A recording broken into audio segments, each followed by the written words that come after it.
Irmãos, bom dia, que Deus abençoe a todos, nesse domingo, dia de adoração. Infelizmente não estamos nos reunindo devido à pandemia, mas podemos meditar na palavra do Senhor.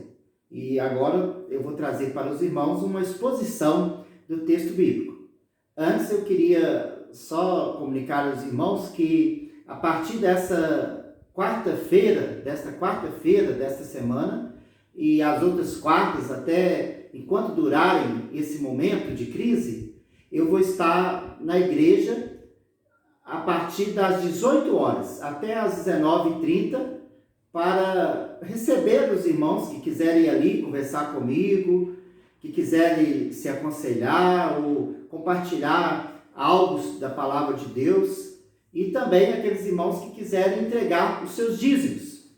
Lembrando, irmãos, que nós precisamos ser fiéis aos dízimos e às ofertas, e que início de mês, Então, se os irmãos quiserem ali levar o dízimo, não dá para depositar, então que os irmãos possam ir fazer isso também. E ali conversar com o pastor, E lembrando os irmãos que vamos tomar o máximo de cuidado, tanto lá, para não haver nenhuma aglomeração, haver o distanciamento social, como os irmãos também devem tomar cuidado indo até lá, não ficando na rua, indo de forma isolada, para estar ali e a gente poder conversar. Então, nas quartas-feiras, de 18 até as 19h30. Nós vamos passar agora, então, a exposição do texto bíblico da palavra de Deus. Vamos orar. Senhor Deus, pedimos que o Senhor ilumine, ó Pai, esta exposição da Tua palavra, que o Senhor aplique o texto, ó Pai, a cada coração que está ouvindo a Tua palavra, e que o Senhor nos abençoe, ó Pai, na transmissão dessa palavra. Pedimos, ó Pai, pelo Brasil, pedimos pela igreja, pedimos, ó Pai, que o Senhor esteja nos protegendo e que em breve voltemos a nos reunir. Nós pedimos isso em nome de Teu Filho Jesus. Amém. Irmãos, vamos ler para o aprendizado desse dia. Vamos ler a palavra de Deus em Apocalipse, capítulo 6, versos 1 e 2. Apocalipse 6, versículos 1 e 2. Diz assim: Vi quando o Cordeiro abriu um dos 7 selos, e ouvi um dos 4 seres viventes dizendo, como se fosse uma voz de trovão: Vem! Vi então, e eis um cavalo branco e o seu cavaleiro com um arco, e foi-lhe dada uma coroa, e ele saiu vencendo e para vencer. Irmãos, o momento em que estamos vivendo é um momento que para muitos é surpreendente. Nós nunca passamos por algo assim, é algo que nos surpreende. Uma crise que jamais pensaríamos que viesse dessa forma. Mas existe alguém que não se surpreende. Aquele que está no trono, aquele que está acima das nuvens, como eu gosto de dizer. Esse não é surpreendido, porque tudo está em seus planos, e sabemos disso. Mas a pergunta é, qual é o sentido dele decretar, permitir tudo isso? Qual é o sentido desses acontecimentos que vêm nos surpreender e têm nos surpreendido, Outros acontecimentos e outras gerações foram surpreendidas por acontecimentos terríveis também.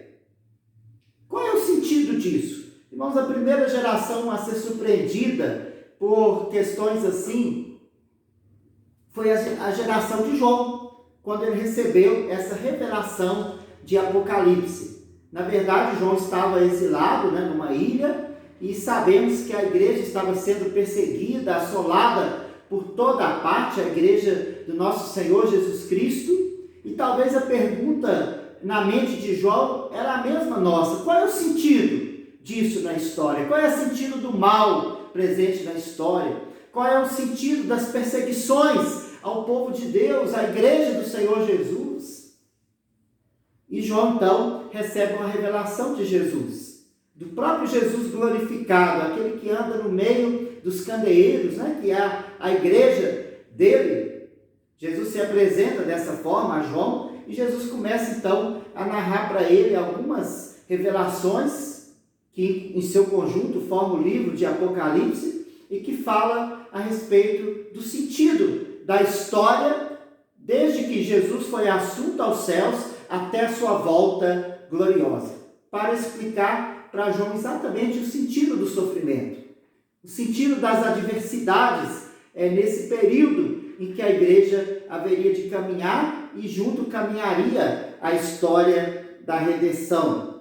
Então, irmãos, nós vemos que o livro de Apocalipse tem esse propósito. E na seção do livro, né, eu quero trazer para os irmãos esse sermão baseado na interpretação do paralelismo progressivo, ou seja, é aquela interpretação desse livro que faz jus às sessões. O livro é dividido em 7 sessões e elas são paralelas, elas começam na primeira vinda de Jesus e vão narrando os acontecimentos, mostrando o sentido de tudo até a volta de Jesus. Depois começa novamente uma outra sessão e assim são 7 sessões paralelas e progressivas, né? Quem é o maior expoente dessa interpretação é o Dr. William Hendricks, em seu livro e sua obra Mais que Vencedores. E eu creio que é a interpretação que é coerente com a interpretação de toda a palavra de Deus e com tudo aquilo que o apóstolo há de nos ensinar,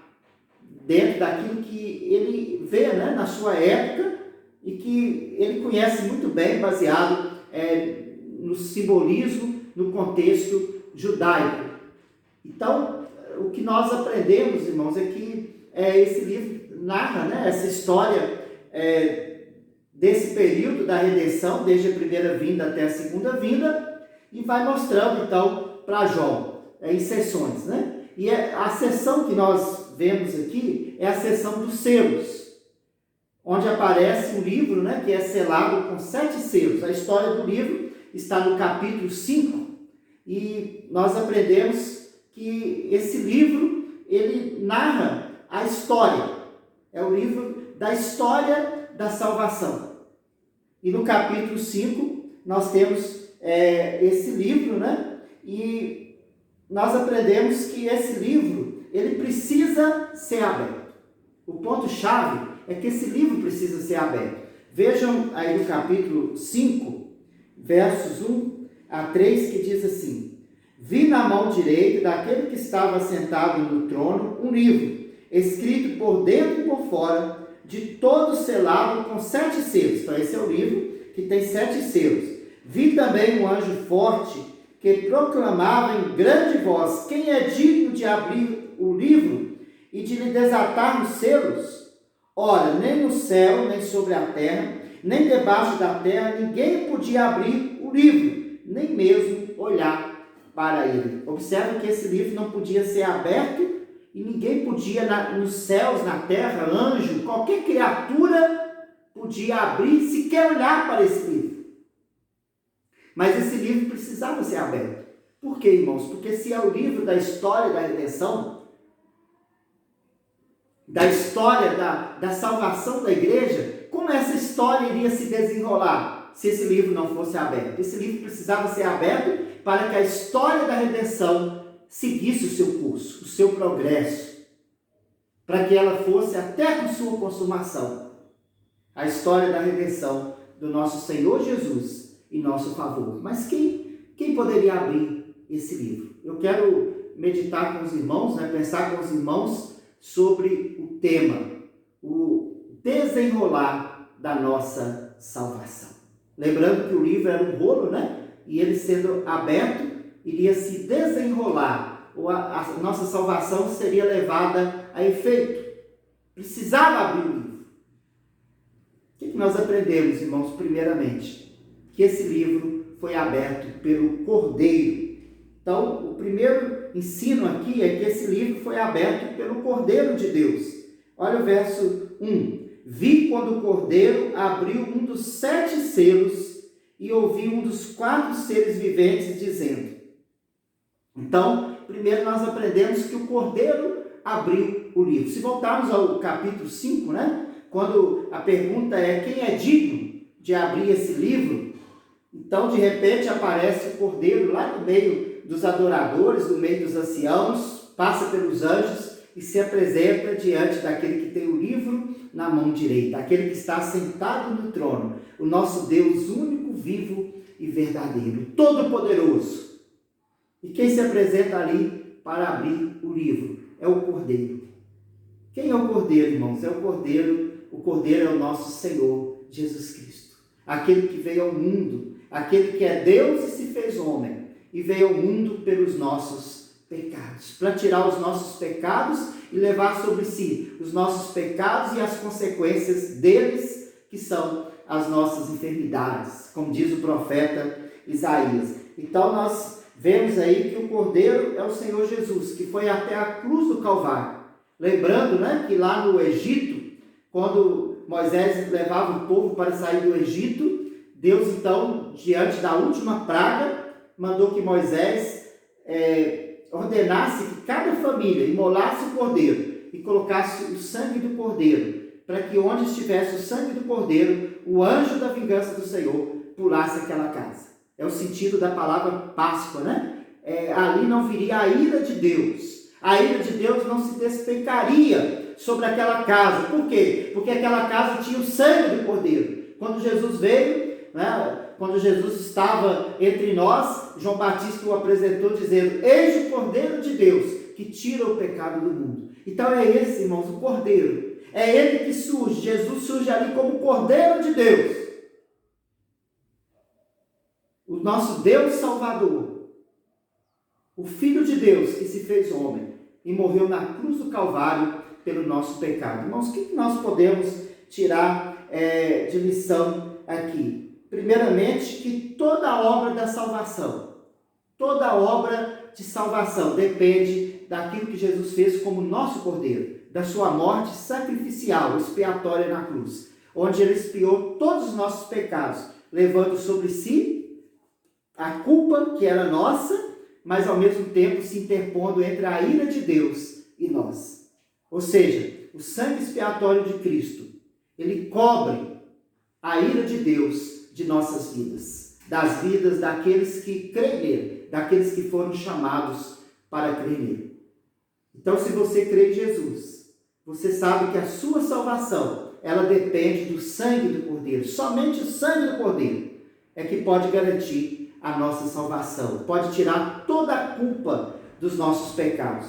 Mas nós aprendemos também, irmãos, que toda a história, ela tem o centro na cruz do Calvário.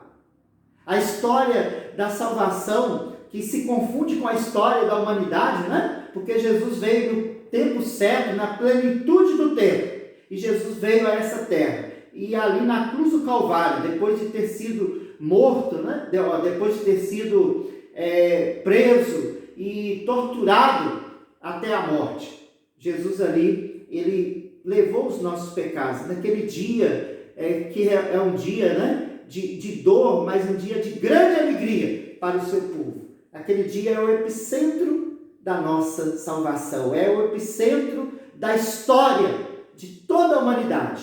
Tudo converge para o dia lá da cruz, que Jesus deu a sua vida e derramou o seu sangue. Irmãos, isso significa que os homens lá fora não podem enxergar, né? Mas os crentes entendem que ali está o centro da história. Hoje fala muito de epicentro, onde é o epicentro da pandemia em tal país, e nós diríamos, o epicentro da história da humanidade é a cruz do Calvário. Todos os acontecimentos da humanidade acontecem por causa do que Jesus fez na cruz como nosso Cordeiro. Isso nos leva a um terceiro pensamento. É que nós devemos olhar para a cruz, acima de todas as coisas. Nesses momentos, né, em que todo mundo fala de pandemia, que todo mundo fala de medo, todo mundo fala também de assistir a notícias boas, notícias ruins, e tudo parece meio confuso, e o crente pode esquecer, né? Ficar tão vidrado, tão fixado nos problemas, nas dificuldades dos nossos dias, nessa crise, que ele esquece da cruz de Cristo.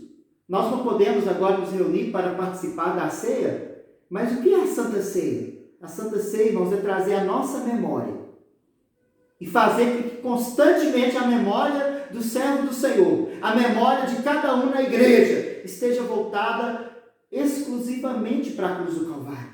Será que você não parou de pensar na expiação? Será que você esqueceu a expiação do Senhor? Esqueceu que Jesus é o Cordeiro? Volta o seu pensamento. Coloque o seu pensamento na cruz do Calvário. Nós podemos, irmãos, às vezes, voltar, analisar as situações que estão ocorrendo em nossa volta. O crente não é aquele que sai do mundo real, mas ele está no mundo real. Mas ele tem um pensamento básico. Um pensamento que deve ocupar sua mente acima de todos os pensamentos. E o que eu quero chamar a sua atenção nesse dia, volte o seu pensamento para a cruz de Cristo. Não esqueça da cruz de Cristo. Contemple-a. Contemple a cruz de Cristo. Louve a Deus pela cruz. Agradeça o Senhor pela cruz. Volte todo o seu pensamento. Apaixone-se pela cruz de Cristo. Apaixone-se mais do que qualquer coisa. Mais do que pelos problemas dessa vida. Desses momentos que estamos vivendo. Coloque a sua mente. Fixe a sua mente. Como diz o autor aos Hebreus. Tenha a mente, o pensamento, os olhos fixados na cruz do Calvário. Naquele que é o autor e consumador da nossa salvação.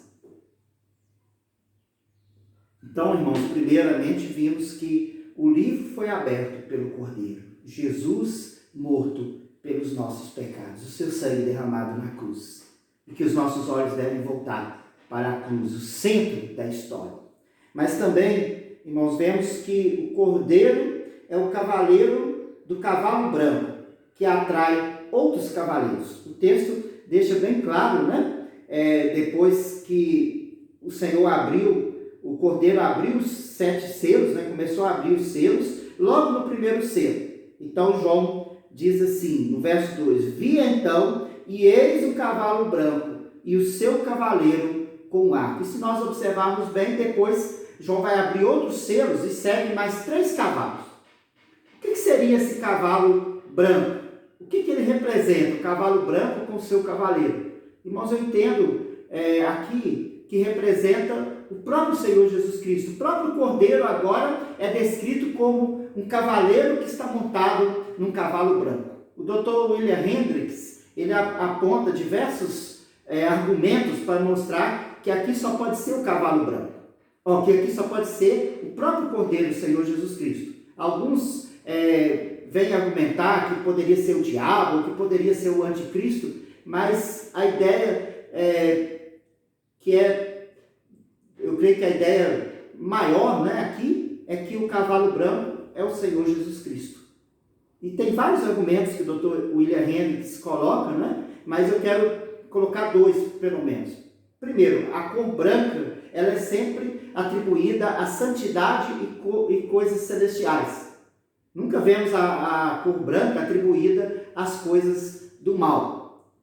E o cavaleiro, aqui está montado um cavalo branco, A ideia é que ele vem também com um manto branco e seria de santidade. E só o Senhor Jesus poderia ser descrito, o Cordeiro, com essa santidade, porque ele não teve pecado. E também aqui fala da vitória, que ele vem vencendo para vencer. E só Jesus é descrito como vencedor.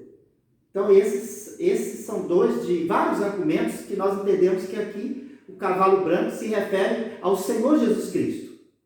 E Jesus sendo esse cavaleiro que está no cavalo branco, podemos ver que os que seguem a ele, os outros cavalos, eles representam, assim de modo geral, não posso explicar aqui, não dá tempo, mas eles representam, o cavalo vermelho representa as perseguições que os crentes sofrem, até o sangue dos crentes que são derramados.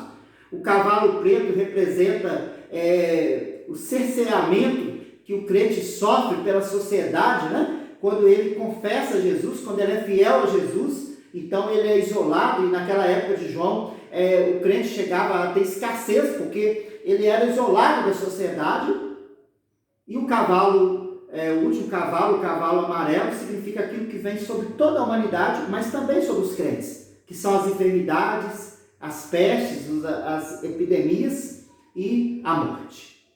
Lá fala claramente que aquele cavalo se refere à morte. Mas qual é o ponto aqui, irmãos? É que ao cavalo branco segue os demais cavalos. Aonde Jesus vem na história, aonde Jesus aparece como nosso Salvador, e ele é ressuscitado, e ele está à destra do Pai, ele está no trono, como o cordeiro que abriu o livro. Quando o Senhor Jesus aparece dessa forma, irmãos, nós vemos que a ele segue todas essas coisas. O que isso quer dizer? Isso quer dizer que os selos, eles representam aqueles sofrimentos que os crentes vão de passar por eles. Inclusive os sofrimentos que vêm da artimanha do maligno, né? Que foi lançado à terra e agora persegue a igreja do Senhor. E quais são eles? As perseguições, as dificuldades de viver numa sociedade, né? Como contraponto dessa sociedade, como aqueles que falam diferente dessa sociedade, como aqueles que defendem um evangelho exclusivo, que só em Jesus existe salvação, só em Jesus a história tem sentido. Então esses passam por todas essas perseguições, sem contar que nós passamos também pelos juízos de Deus, que vem sobre o mundo inteiro.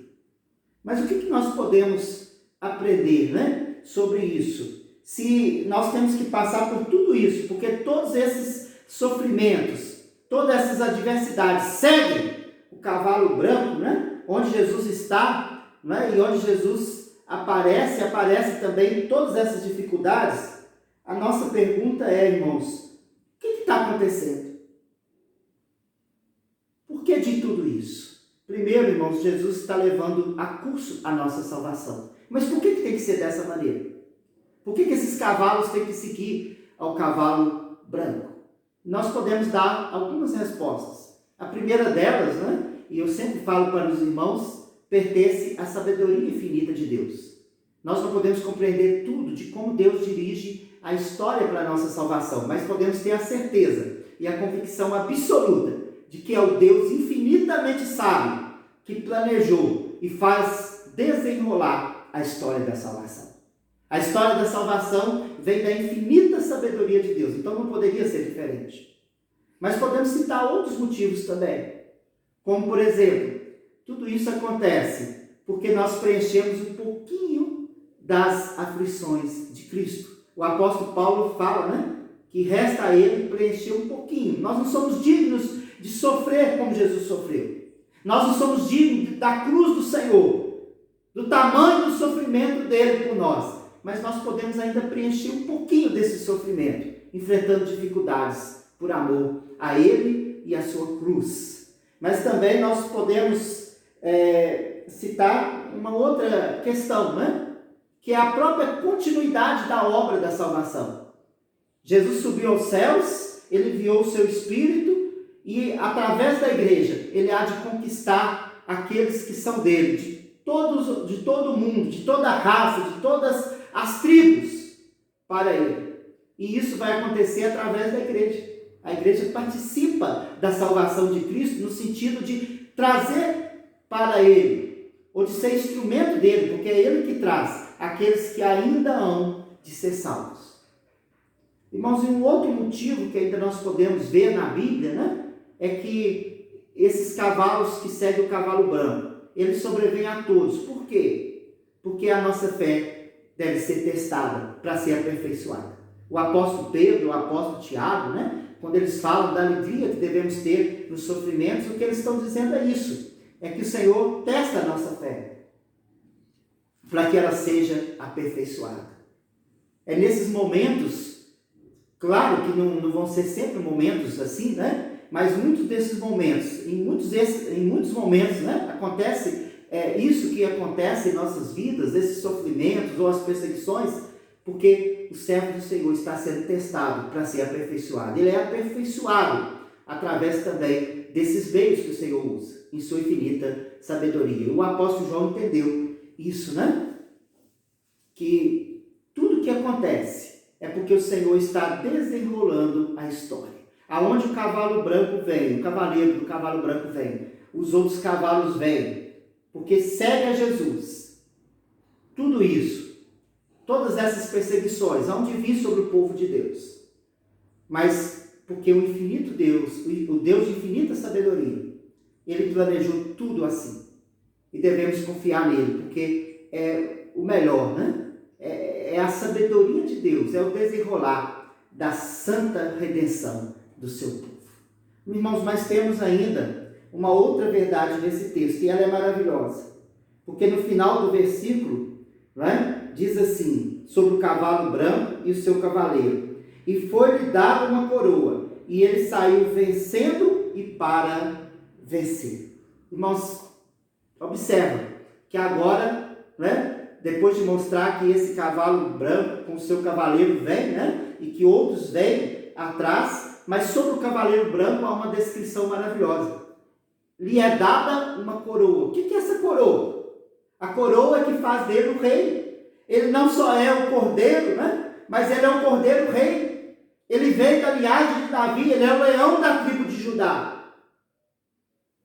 Davi, em seu reinado, né, de vitórias, apontava para ele. Jesus é o grande vencedor. A ideia é essa, né? A ideia que todo o livro de Apocalipse vem mostrando é que Jesus veio vencendo, observa bem, ele vem vencendo em todas as batalhas, até chegar na cruz, até morrer na cruz. O Senhor Jesus veio vencendo. Ele ressuscitou dentre os mortos. Ele foi para a direita do Pai. Ele assumiu o reino do universo. Por isso lhe é dado uma coroa. Para quê?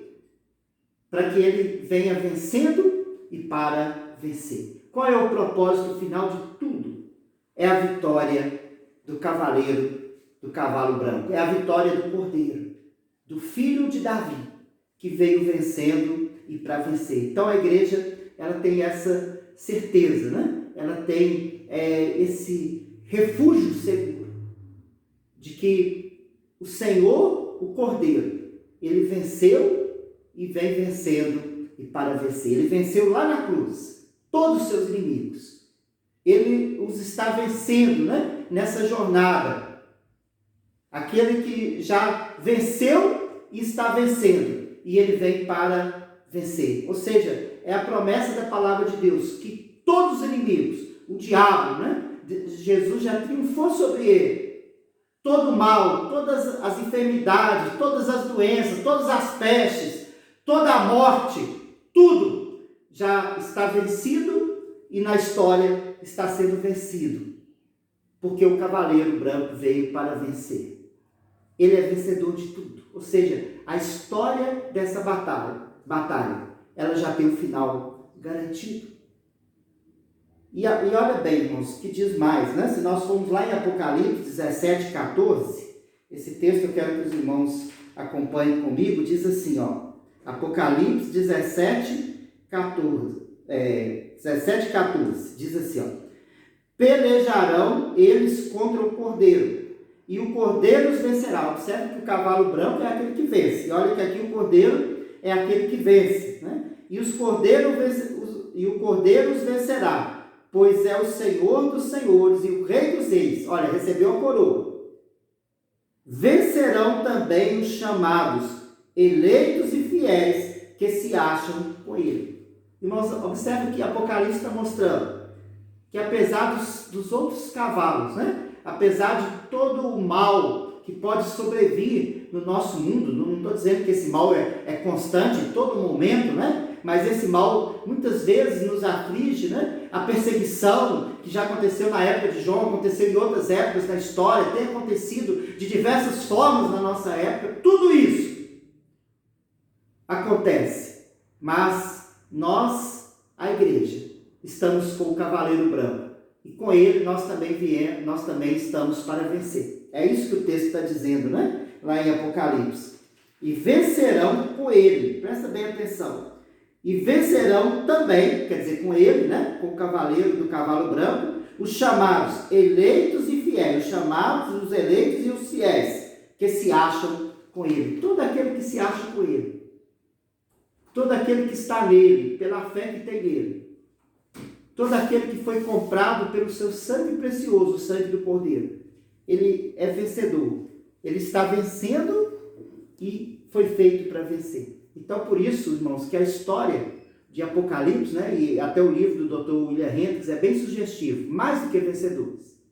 Porque a história do Apocalipse é a história de uma salvação que se desenrola. E ela se desenrola para a sua consumação. Ela se desenrola com vencedores. O tempo todo estamos vencendo, mesmo com as tribulações. O livro mostra que não é do plano de Deus tirar as tribulações, mas é do plano de Deus nos fazer vencedores a cada momento. E o final de tudo é para sermos vencedores. É para vencer. É isso que esse versículo nos mostra. Nós vimos que quem abre o texto, quem abre o livro, o tira os selos, é o Cordeiro. Aquele que nós devemos olhar para ele e para a sua cruz, para o seu sangue. Ele é descrito como cavaleiro branco, e a ele segue outros cavalos, que são todas as dificuldades que os crentes encontram neste mundo. Mas, por fim, ele veio vencendo para vencer. Todos os crentes também vencerão com ele. Irmãos, eu quero encerrar, concluindo dizendo que há um paradoxo que a Bíblia nos apresenta. O paradoxo de confusão e tranquilidade. Confusão, porque esse mundo tem essas confusões, essas dificuldades. Mas tranquilidade, porque a promessa final é de que nós estamos vencendo e fomos conquistados por Ele para vencer.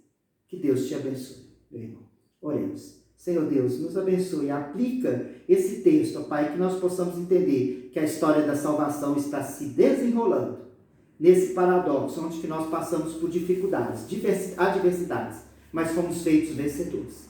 Que o Senhor nos abençoe e abençoe todo o teu povo agora, em nome de Jesus. Amém.